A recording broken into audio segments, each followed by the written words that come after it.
Hello everyone, আজকে আমরা এইচএসসির একটি বিখ্যাত গল্প পড়ব। কোন গল্প পড়ব ভাইয়া? আজকে আমরা পড়ব নেকলেস।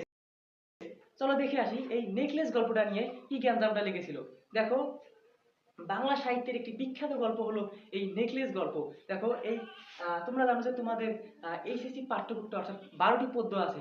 এই 12টি পদ্যের মধ্যে এই নেকলেস হলো একমাত্র ছোট গল্প, যেই ছোট গল্পে তোমাদের দুইজন কবি পরিচিতি পড়তে হবে, অর্থাৎ একজন লেখকের কবি পরিচিতি পড়তে হবে আর একজন অনুবাদকের কবি পরিচিতি পড়তে হবে। দেখো এই নেকলেস গল্পের লেখককে, এই নেকলেস গল্পের লেখক হলো গি দ্য মোপাসা। গি দ্য মোপাসা। এই নেকলেস গল্পের লেখক হলো গি দ্য মুভাসা। ইনি একজন বিখ্যাত ফরাসি লেখক। আর অনুবাদক হলো, ইনি হলো লেখক আর অনুবাদক হলো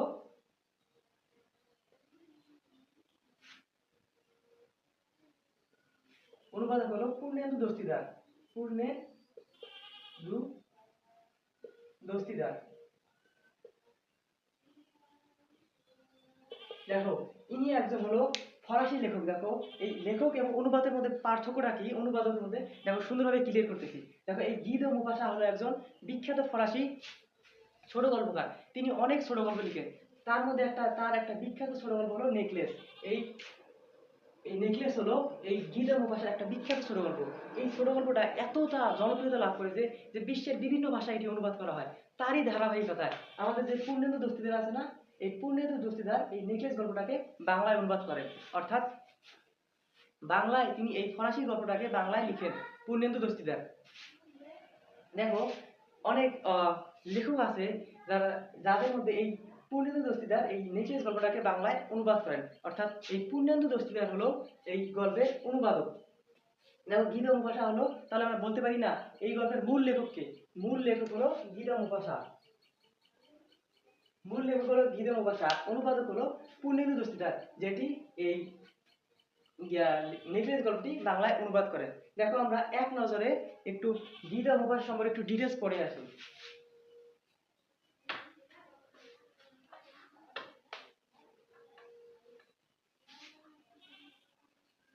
দেখো আমরা এখন দেখবো যে গি দ্য মুভাসা পরিস্থিতি।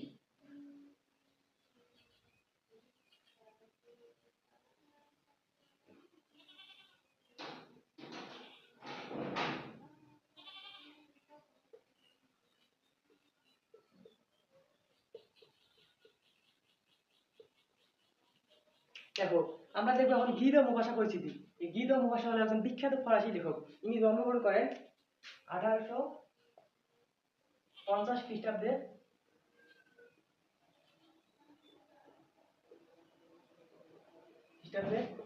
5ই আগস্ট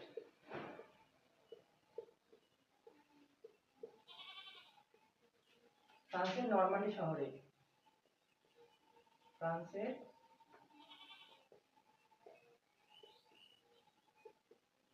নরমান্ডি শহরে। দেখো তিনি এই গি দ্য মুভাসা একজন বিখ্যাত ফরাসি লেখক, গল্পকার। তিনি জন্মগ্রহণ করেন 1850 খ্রিস্টাব্দে 5ই আগস্ট। দেখো সালটা থেকে কিছু মনে পড়তেছে? দেখো যে বিষয়টা তোমার এখন মনে পড়তেছে সেই বিষয়টা যদি রিলেট করে তোমরা এই সালটা সুন্দরভাবে মনে রাখতে পারবে। তোমার যখনই কিছু পড়ো না কেন একটা চেষ্টা করবা এই বিষয়টার সাথে রিলেট করে পড়ার জন্য বা সম্পর্কিতভাবে পড়ার জন্য।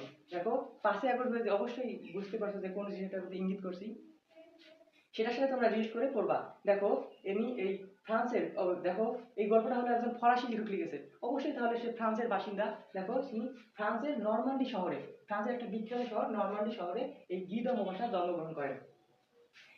দেখো এই গি দ্য মুভাসা হলো একজন বিখ্যাত ছোট গল্পকার। তিনি বিশ্ব সাহিত্যে ছোট গল্পের জন্য বেশ পরিচিত। কিন্তু এই গি দ্য মুভাসার ছোটবেলা কাটে অত্যন্ত কষ্টের মধ্যে। তার পারিবারিক অবস্থা ছিল খুবই খারাপ। তার বাবা এবং মায়ের মধ্যে সম্পর্ক বেশ ভালো ছিল না, যার কারণে তার বাবা এবং মা আলাদা হয়ে যায় এবং আমাদের এই গি দ্য মুভাসা তার মায়ের কাছে থাকে। তার মা হলো একজন সাহিত্যপ্রেমী, তাই তার মাই তাকে প্রথম সাহিত্যের জন্য অনুপ্রাণিত করে। এর কারণেই এই গি দ্য মুভাসা ছোটবেলা থেকেই সাহিত্য এবং লেখালেখির প্রতি আগ্রহ পায়। তিনি এই গি দ্য মুভাসা ছোটবেলায় একটি ধর্মীয় শিক্ষা প্রতিষ্ঠানে পড়াশোনার মাধ্যমে তার শিক্ষা জীবন শুরু করে। পরবর্তীতে তিনি দ্য ইউনিভার্সিটি অফ রুয়ান, কি ভাইয়া? ইউনিভার্সিটি অফ রুয়ান ইউনিভার্সিটিতে তার পড়াশোনা শুরু করে। তিনি এই ছাত্র জীবনে বিভিন্ন গল্প এবং কবিতা লেখা শুরু করে। এই গিরম মহাশার জীবনে বা সাহিত্য জীবনে প্রভাব বিস্তার করে হলো একজন বিখ্যাত ফরাসি ঔপন্যাসিক Gustave Flaubert. Gustave Flaubert Flaubert এই গুস্তাভ ফ্লবেয়ার হলো একজন বিখ্যাত ফরাসি ঔপন্যাসিক ও সাহিত্যিক। ঔপন্যাসিক ও সাহিত্যিক। ঔপন্যাসিক ও সাহিত্যিক।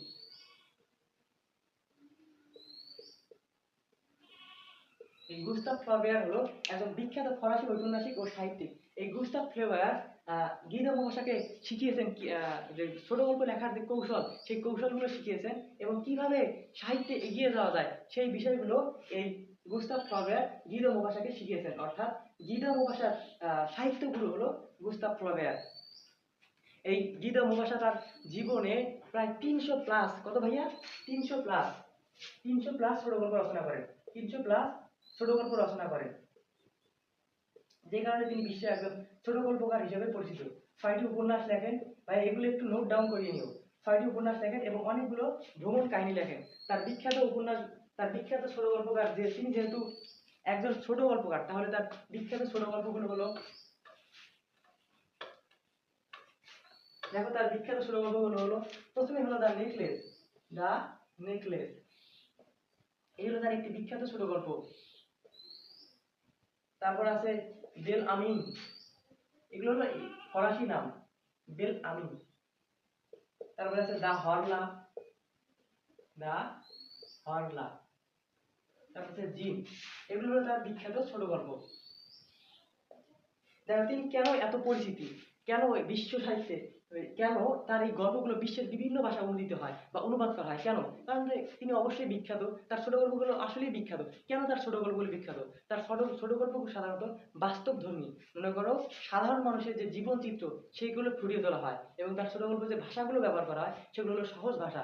এবং আর একটি কারণে তার ছোট গল্পগুলো বিখ্যাত, সেটি হলো তার ছোট গল্পগুলোতে, ছোট গল্পগুলোর শেষে অর্থাৎ সমাপ্তিতে একটা চমকপ্রদ বা অপ্রত্যাশিত সমাপ্তি আহ সে করে। এই অপ্রত্যাশিত সমাপ্তিতে তার ছোট গল্পকে বিশ্বব্যাপী সুখ্যাতি বা বিশ্বব্যাপী সুনাম বয়ে আনে।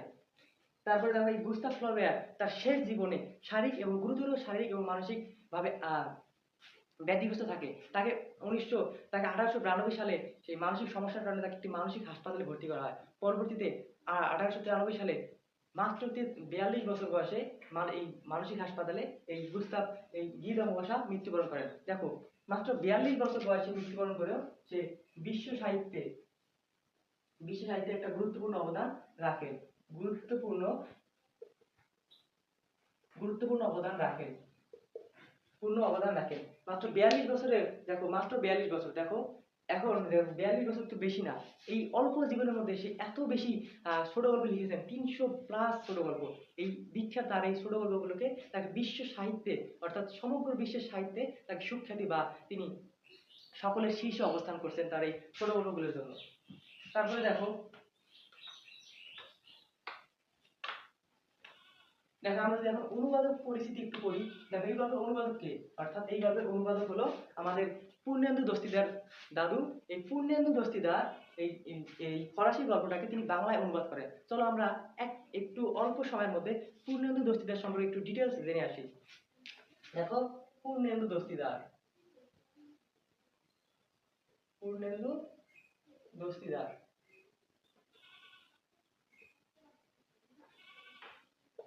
এই পূর্ণেন্দু দস্তিদার, দেখো এই পূর্ণেন্দু দস্তিদার তোমাদের জানো যে আমাদের চট্টগ্রাম বিভাগ, পার্বত্য চট্টগ্রাম বিভাগের চট্টগ্রাম জেলার চট্টগ্রাম জেলার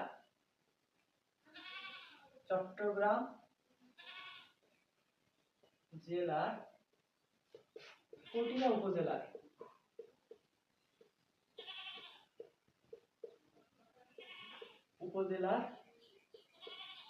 ধলাঘাটি গ্রামে, ধলাঘাট গ্রামে 1909 সালে জন্মগ্রহণ করেন। দেখো এই পূর্ণেন্দু দস্তিদার যিনি নেকলেস গল্পটাকে বাংলায় অনুবাদ করেন, তিনি চট্টগ্রাম জেলার পটিয়া উপজেলার ধলাঘাট গ্রামে 1909 সালে জন্মগ্রহণ করেন। ইনি এই পূর্ণেন্দু দস্তিদার একাধারে একজন লেখক আবার প্লাস একজন রাজনীতিবিদও ছিলেন। তিনি একজন লেখক প্লাস রাজনীতিবিদ, লেখক পাশাপাশি একজন রাজনীতিবিদও ছিলেন, রাজনীতিবিদ। তিনি মাস্টারদা, তোমরা জানো যে মাস্টারদা সুরসেন চট্টগ্রামে যুব বিদ্রোহ ঘটিয়েছিল। তিনি এই মাস্টারদা সুরসেনের নেতৃত্বে যুব বিদ্রোহে অংশ নেওয়ার কারণে তিনি কারাবরণ করেছিলেন। তিনি একজন বিখ্যাত বিখ্যাত রাজনীতিবিদ ছিলেন, দেশপ্রেম ছিল তার মধ্যে বেশি। তার প্রকাশিত গ্রন্থগুলোর মধ্যে রয়েছে স্বাধীনতা সংগ্রামে চট্টগ্রাম, এগুলো তার প্রকাশিত গ্রন্থ। স্বাধীনতা সংগ্রামে চট্টগ্রাম, সংগ্রামে চট্টগ্রাম, এগুলো হলো তার প্রকাশিত গ্রন্থ। চট্টগ্রাম। আর বীর কন্যা প্রীতিলতা, বীর কন্যা প্রীতিলতা, এগুলো হলো তার কি গ্রন্থ ভাইয়া? এগুলো হলো তার প্রকাশিত গ্রন্থ। প্রকাশিত গ্রন্থ, প্রকাশিত গ্রন্থ, এগুলো হলো তার প্রকাশিত গ্রন্থ, অর্থাৎ এই গ্রন্থগুলো তিনি নিজেই প্রকাশ করেন। কিন্তু তার অনুবাদ গ্রন্থগুলো, যেমন দ্য নেকলেস, তার হলো একটা অনুবাদ গ্রন্থ। এরকম অনুবাদ গ্রন্থগুলো হলো শেখবের গল্প, শেখবের গল্প এবং মুফাসার গল্প, মুফাসার গল্প।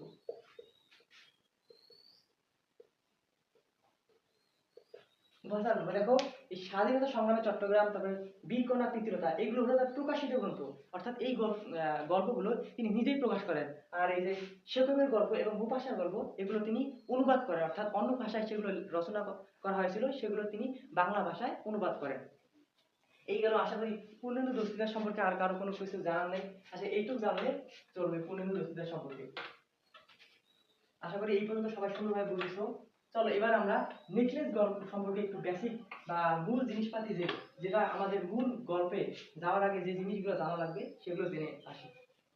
দেখো, নেকলেস গল্পে যাওয়ার আগে, মূল গল্পটাতে যাওয়ার আগে আমাদের যে বিষয়গুলো জানা লাগবে সেগুলো দেখো এক নজরে আমরা সেই বিষয়গুলো সুন্দরভাবে জেনে আসি।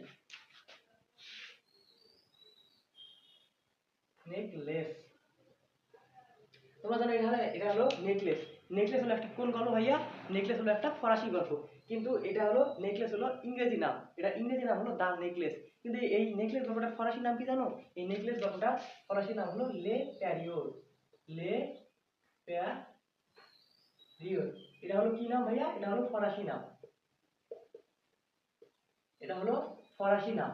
নেকলেস গল্পের ফরাসি নাম হলো লে প্যারিওর। এই নেকলেস গল্পটা সর্বপ্রথম প্রকাশিত হয়, তাহলে দেখো সর্বপ্রথম প্রকাশিত হয় সেটা আমরা একটু দেখে আসি কখন সেটা প্রকাশিত হয়। সর্বপ্রথম প্রকাশিত হয় 1884 সালে। 1884 সালে বিখ্যাত ফরাসি পত্রিকা, বিখ্যাত ফরাসি পত্রিকা, বিখ্যাত ফরাসি পত্রিকা লে গ্যাউলিস, না লে গ্যাউলুইস, উচ্চারণটা একটু ডিফিকাল্ট, কিন্তু মনে রাখবা যে লে গ্যাউলিস এটা হলো ফ্রান্সের একটা বিখ্যাত পত্রিকা। এই এই পত্রিকায় সর্বপ্রথম নেকলেস গল্পটা প্রকাশিত হয় 1884 সালে। পত্রিকায় প্রকাশিত হয়, পত্রিকায় প্রকাশিত হয়। এই ইনফরমেশনগুলো একটু লিখে নিও খাতায়, খাতায় এই ইনফরমেশনগুলো লিখে নিও। তোমরা যারা এই ক্লাসগুলো করার পাশাপাশি সাথে খাতা নিয়ে লিখবে, তাদের ক্লাসটা আরো ইফেক্টিভ হবে, আমাদের বিষয়গুলো আরো মনে থাকবে। পত্রিকায় প্রকাশিত হয়, প্রথম প্রকাশিত হয়, প্রথম প্রকাশিত হয়।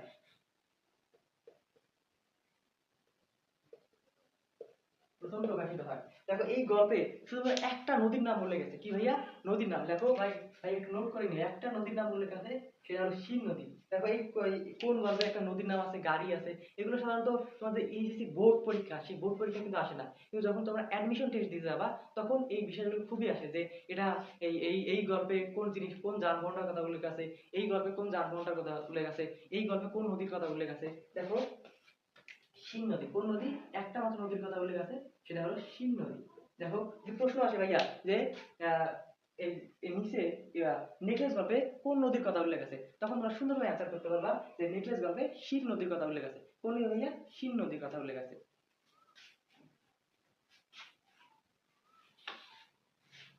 দেখো যদি আমরা গল্পটার বিষয়বস্তুটা একটু দেখি,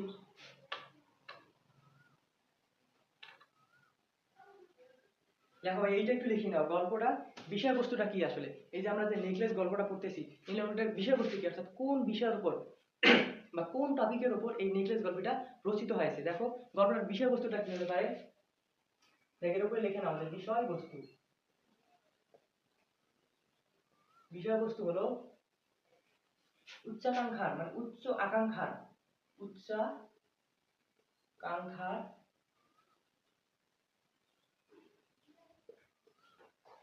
বশবর্তী হয়ে, উচ্চাকাঙ্ক্ষার বশবর্তী হয়ে, উচ্চাকাঙ্ক্ষার বশবর্তী হয়ে বান্ধবীর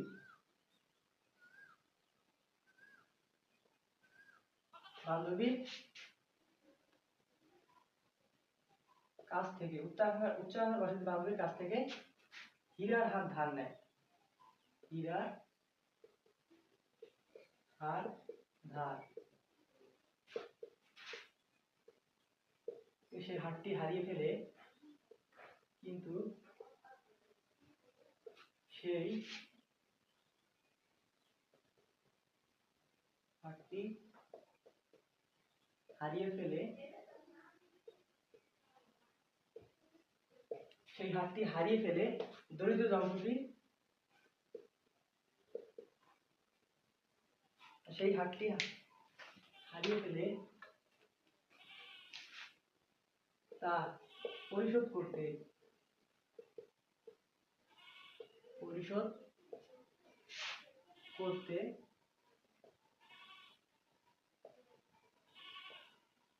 দরিদ্র দম্পতি কঠিন জীবন যুদ্ধ, কঠিন জীবন যুদ্ধ। দেখো এই গল্পটার বিষয়বস্তু কি, বিষয়বস্তু হলো যে উচ্চাকাঙ্ক্ষার বশবর্তী হয়ে বান্ধবীর কাছ থেকে হীরার হার ধার নেয়, কিন্তু সেই হার হারিয়ে ফেলে তা পরিশোধ করতে গিয়ে দরিদ্র দম্পতির কঠিন জীবন যুদ্ধ। এইটা হলো এই গল্পের বিষয়বস্তু ভাইয়া। এইটার উপর নির্ভর করে তোমরা গল্পটার সময় একটা বেসিক ধারণা পাবা। যে বেসিক ধারণা কি, দেখো প্রথমে উচ্চাকাঙ্ক্ষার বশবর্তী হয়ে সে একটা বান্ধবীর দামি হীরার হার ধার নেয়, কিন্তু দুর্ভাগ্যবশত সেই হারটি হারিয়ে ফেলে। সেই হারটি পরবর্তীতে সেই হারটি পরিশোধ করতে গিয়ে এই দরিদ্র দম্পতির জীবনে যে কঠিন পরিণতি, সেই কঠিন পরিণতির যে দিকগুলো, সেই কঠিন পরিণতির দিকটি আমাদের নেকলেস গল্পে প্রকাশিত হয়েছে। দেখো এটা যদি এই গল্পের বিষয়বস্তু হয়, তাহলে এই গল্পের মূল বাণী বা মূল কথা বা উপযোগ বিষয়টা কি হতে পারে। দেখো এই গল্পের উপযোগ বিষয়টা হতে পারে উপজীব্য, উপজীব্য বা মূল বাণী। এই গল্পের মূল বাণী কি ভাইয়া, এই গল্পের মূল বাণী হলো উচ্চাকাঙ্ক্ষায়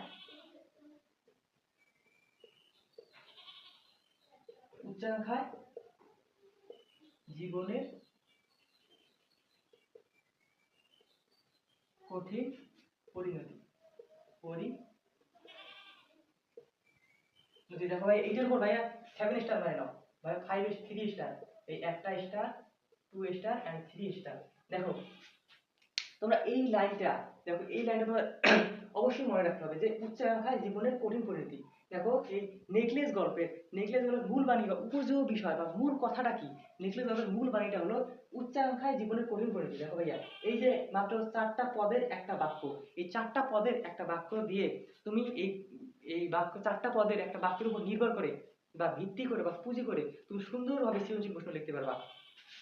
তো সৃজনশীল প্রশ্ন কিন্তু যতই তুমি সৃজনশীল প্রশ্ন বা গল্প অ্যান্সার করো না কেন, তোমার কিন্তু গল্পের মূল ভাব বা মূল কথার উপর সৃজনশীল প্রশ্ন লিখতে হয়। দেখো তুমি এই কথাটা, এই বাক্যটা যদি সুন্দরভাবে আয়ত্ত করতে পারো যে উচ্চাকাঙ্ক্ষায় জীবনের কঠিন পরিণতি, এই কথাটা যদি সুন্দরভাবে আয়ত্ত করতে পারো, তাহলে তুমি সুন্দরভাবে যতই কঠিন সৃজনশীল প্রশ্ন আসুক না কেন, তুমি সুন্দরভাবে সবগুলো সৃজনশীল প্রশ্নের উত্তর দিতে পারবা। তাহলে দেখো, তাহলে তোমার কাজ কি, এই কাজটা বর্তমানে কাজ হলো এই লাইনটা সুন্দরভাবে খাতায় লিখে রাখা এবং এই লাইনটা সুন্দরভাবে আয়ত্ত করা, যাতে পরীক্ষার হলে সুন্দরভাবে তোমরা সৃজনশীল প্রশ্নের অ্যান্সার করতে পারো।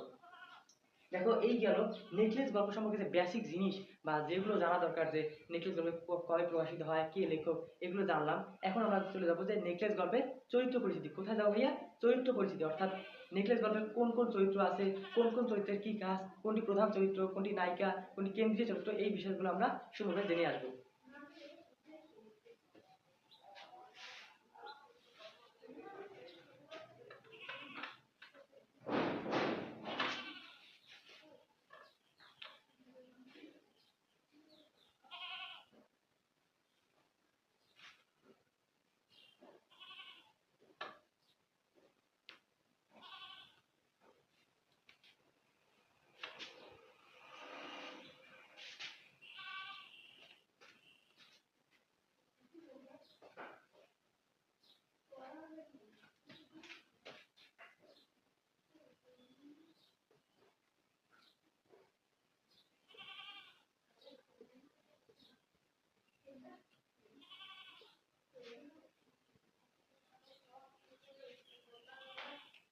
বিপ্লবের শেষ টপিক, আজকের ক্লাসের শেষ টপিক হলো চরিত্র পরিচিতি। আজকের এই টপিকটা শেষ করার মাধ্যমে আমরা আজকের ক্লাস শেষ করব। প্রথমে দেখো মাদাম লুইসেল। মাদাম লুইসেল, প্রথমে দেখো মাদাম লুইসেল। শুধু তিনটা চরিত্র পড়লেই হবে। কয়টা চরিত্র ভাইয়া? শুধু তিনটা চরিত্র পড়লেই হবে। বাকি ছোট ছোট চরিত্রগুলো আমরা যখন মূল গল্পটা পড়বো তখন সেটা চলে আসবে। আজকে যে আমরা শুধু গল্পে যে তিনটি প্রধান চরিত্র রয়েছে সেই তিনটি প্রধান চরিত্র আজকে আমরা এখন দেখবো। দেখো প্রথমে মাদাম লুইসেল। এই মাদাম লুইসেল হলো গল্পের কেন্দ্রীয় চরিত্র বা কি ভাইয়া? কেন্দ্রীয় চরিত্র বা গল্পের নায়িকা। কেন্দ্রীয় চরিত্র, কেন্দ্রীয় চরিত্র। দেখো এই মাদাম লুইসেল, এই লুইসেলটা হচ্ছে এর নাম, তাহলে এর আগে মাদামটা কেন ব্যবহার হয়েছে? এই মাদাম তৎকালীন সময়ে দেখো এটা কিন্তু মাদাম লুইসেল কোথাকার কোথাকার কোথাকার চরিত্র? এটা অবশ্যই এটা ফ্রান্স, ফরাসি গল্প যেহেতু, তাহলে ফ্রান্সের চরিত্র এই মাদাম লুইসেল। দেখো ফ্রান্সে তৎকালীন সময় মানে পূর্বের সময়ে যে মহিলাদের সম্মান প্রদর্শনের জন্য তাদের নামের পূর্বে মাদাম ব্যবহার করা হতো। কি ভাইয়া? তৎকালীন সময়ে বা পূর্বের সময়ে ফ্রান্সে মহিলাদের সম্মান প্রদর্শন করার জন্য তাদের নামের পূর্বে মাদাম ব্যবহার করা হতো। এবং ঠিক একইভাবে পুরুষদের নামের পরে মসিয়ে ব্যবহার করা হতো। কেন মসিয়ে ব্যবহার করা সম্বোধন করা হতো? পুরুষদের নামের পূর্বে মসিয়ে ব্যবহার করা হতো। পুরুষদের তৎকালীন সময়ে বা পূর্বের সময়ে পুরুষদের সম্মান প্রদর্শন করার জন্য পুরুষদের নামের পূর্বে মসিয়ে ব্যবহার করা হতো এবং মহিলাদের নামের পূর্বে মাদাম ব্যবহার করা হতো।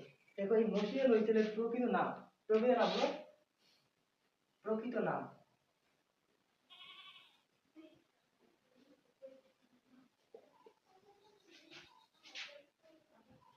মাতিলদা।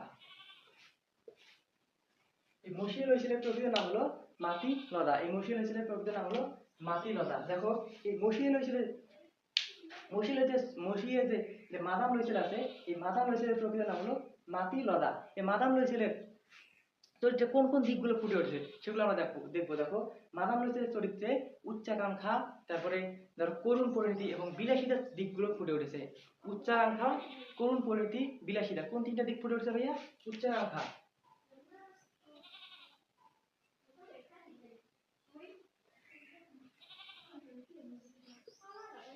উচ্চাকাঙ্ক্ষা, বিলাসিতা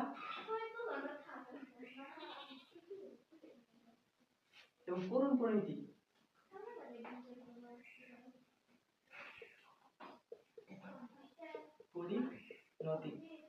দেখো এই তিনটা জিনিস আমাদের এই মাদাম লুইসেলের চরিত্রে ফুটে উঠছে। দেখো উচ্চাকাঙ্ক্ষা, বিলাসিতা এবং করুণ পরিণতি, এই তিনটা জিনিস এই মাদাম লুইসেলের চরিত্রে ফুটে উঠেছে। দেখো তোমরা জানো যে উচ্চাকাঙ্ক্ষার বশবর্তী হয়ে এই মাদাম লুইসেল তার ধনী বান্ধবী মাদাম ফরিস্টের কাছ থেকে একটা দামি হীরার হার ধার নেয়, কিন্তু দুর্ভাগ্যবশত সে হারটি সে হারিয়ে ফেলে। কেন হারিয়ে ফেলে? তখন তার জীবনে একটা করুণ পরিস্থিতি নেমে আসে। তার দরিদ্র সংসার, সে এই এত দামি হারটি হারিয়ে ফেলে। পরে তার এই জীবনের রূঢ় বাস্তবতাকে মেনে নিতে না পেরে তার এই হারটি হারিয়ে ফেলে তা শোধ করতে যে তাদের কঠিন জীবন যুদ্ধে নামতে হয়, সেই কঠিন জীবন যুদ্ধটাই এই নেকলেস গল্পে ফুটে উঠেছে। অর্থাৎ কত পরিশ্রম করে, প্রায় 10 বছর, কত বছর ভাইয়া? 10 বছর পরিশ্রম করে মাদাম লুইসেল সেই দামি হীরার হারটি ফিরিয়ে দেয়। দেখো এই হলো মাদাম লুইসেল পরিচিতি। মাদাম লুইসেল হলো গল্পের কেন্দ্রীয় চরিত্র, তার প্রকৃত নাম হলো মাতিলদা। মাতিলদা। দেখো তারপরে দেখি আমরা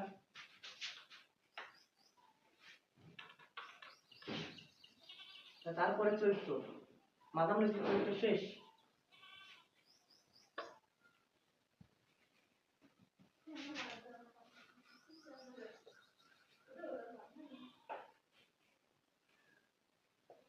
মসিয়ে লুইসেল। দেখো মাদাম লুইসেলের পরে দেখো আমরা দেখবো মসিয়ে লুইসেল। এটা কয় নম্বর চরিত্র ভাইয়া? 2 নম্বর চরিত্র। এই মসিয়ে লুইসেলকে অনেক ক্ষেত্রে গল্পের নায়কও বলা যেতে পারে। দেখো এই মসিয়ে লুইসেল হলো মাদাম লুইসেলের স্বামী, যিনি শিক্ষা পরিষদের অফিসের একজন সামান্য কেরানি। কি ভাইয়া? শিক্ষা পরিষদ অফিসের একজন সামান্য কেরানি। শিক্ষা পরিষদ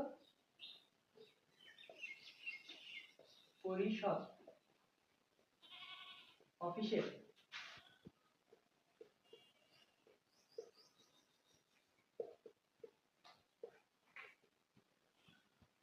একজন সামান্য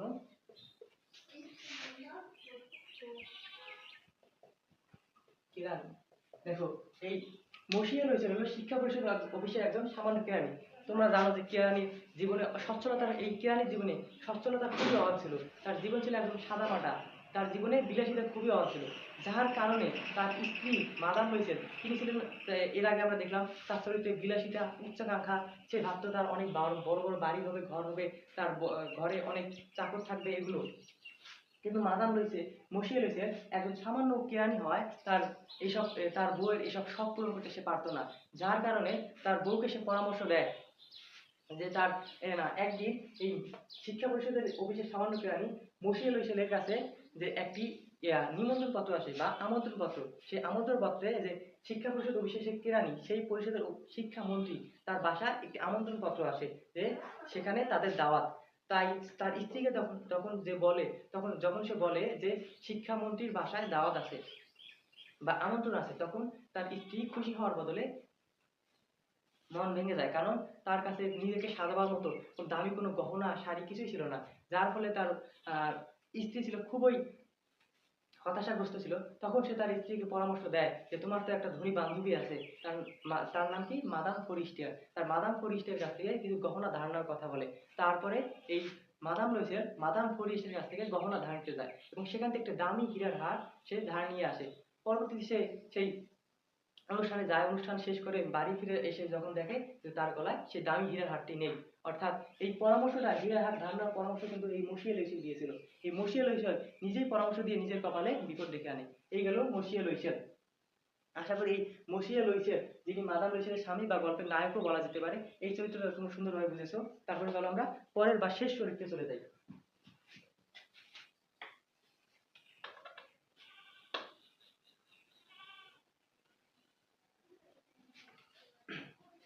3 নম্বর চরিত্র হলো মাদাম ফরিস্টিয়ার।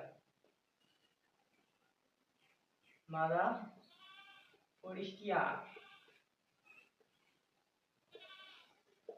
দেখো মাদাম ফরিস্টিয়ার এটি কিন্তু গল্পের তৃতীয় প্রধান চরিত্র। এই 3টে চরিত্র জানা থাকলে আর বেশি চরিত্র জানা লাগবে না। আর যে ছোট ছোট চরিত্রগুলো আছে, তো যখন আমরা মূল গল্প পড়বো তখন সেই ছোট ছোট চরিত্রগুলো আমরা জেনে নেব। দেখো মাদাম ফরিস্টিয়ার, এই মাদাম লুইসেল, মসিয়ে লুইসেল এবং মাদাম ফরিস্টিয়ার, এই 3টে হলো এই গল্পের প্রধান চরিত্র। মাদাম ফরিস্টিয়ার, দেখো মূল নাম হলো ফরিস্টিয়ার। মাদাম তো জানো কেন হয়েছে, তৎকালীন সময়ে মহিলাদের নামে, মহিলাদের সম্মান প্রদর্শনের জন্য তাদের নামের পরে মাদাম ব্যবহার করা হয়, যার কারণে এই ফরিস্টিয়ার নামের পরে মাদাম ব্যবহৃত হয়েছে। এই মাদাম ফরিস্টিয়ার হলো মাদাম লুইসেলের বান্ধবী, মাদাম লুইসেলের ধনী বান্ধবী, মাদাম লুইসেলের ধনী বান্ধবী, লুই ছেলের ধনী বান্ধবী, মাদাম লুইসেল ধনী উনি, এই হলো সেই বান্ধবী যার কাছ থেকে এই মাদাম লুইসেল এই দামি হীরের হারটা ধার করে নেয়। এই মাদাম ফরিস্টের কাছ থেকে মাদাম লুইসেল দামি হীরের হারটা ধার করে। পরবর্তীতে পরবর্তীতে তো এই অপ্রত্যাশিত একটা ঘটনা ঘটে এই হারটা হারিয়ে ফেলে, যার পরে শুরু হয় জীবনের কঠিন পরিণতি, ধুমতানানা। দেখো যখন ধার নিতে যায়, যখন এই হীরা হারটা ধার নিতে যায়, তখন কিন্তু এই মাদাম লুইসেল কি, এই মাদাম ফরিস্টে কি করে জানো, তার যে হীরা বা যার যে হার গহনার বাক্সটা আছে, পুরো বাক্সটাই খুলে দেয়, পুরো বাক্সটাই খুলে দেয় এবং সেখান থেকে তার পছন্দ মতো একটা হার বেছে নিতে বলে। অর্থাৎ তাহলে দেখো এই মাদাম ফরিস্টের চরিত্রে কিন্তু উদারতার ভাবটা চলে আসতেছে। কেন উদারতার ভাবটা চলে আসতেছে, দেখো যখন মাদাম লুইসেল মাদাম ফরিস্টের কাছ থেকে হীরার হার ধার নিতে যায়, তখন মাদাম ফরিস্টের কি করে জানো, তার যে গহনার বাক্সটা আছে সেই গহনার বাক্সটা পুরোটাই খুলে দেয় এবং তাকে বলে সেখান থেকে যে হারটা পছন্দ হয় সেই হারটাই নিতে। অর্থাৎ তার চরিত্রে একটা উদারতার ব্যাপার আসতেছে, উদারতার একটা ভাব চলে আসতেছে। দেখো উদারতা, উদারতা, তারপরে দেখো উদারতার ভাব চলে আসতেছে। তারপরে তো হাত দেওয়া নেওয়ার কাহিনী শেষ। তারপরে তো বিভিন্ন ঘটনা করে, যে আমরা মূল গল্পে করবো, ঘটনা করার পর হারটা যখন হারিয়ে ফেলে, যখন মাদাম লুইস হারটা ফিরিয়ে দিতে আসে, তখন যে হারটা কোন হার দিল, সে আসল হার দিল নাকি নকল হার দিল, সেটা না দেখে সে হারটা তার বাক্সে ঢুকিয়ে রাখে। অর্থাৎ তার তার মাদাম ফরিস্টারের মাদাম লুইসের প্রতি একটা বিশ্বস্ততার দিক ফুটে উঠতেছে। কি ভাইয়া? বিশ্বস্ততা। তাহলে দেখো বিশ্বস্ততা, বিশ্বস্ততা, বানান ভুলে গেলাম, সমস্যা নেই। বিশ্বস্ততা, বিশ্বস্ত, উল্টে পাল্টা হয়ে গেছে, একটু সমস্যা নেই, দাঁড়াও কারেকশন করে নিতেছি।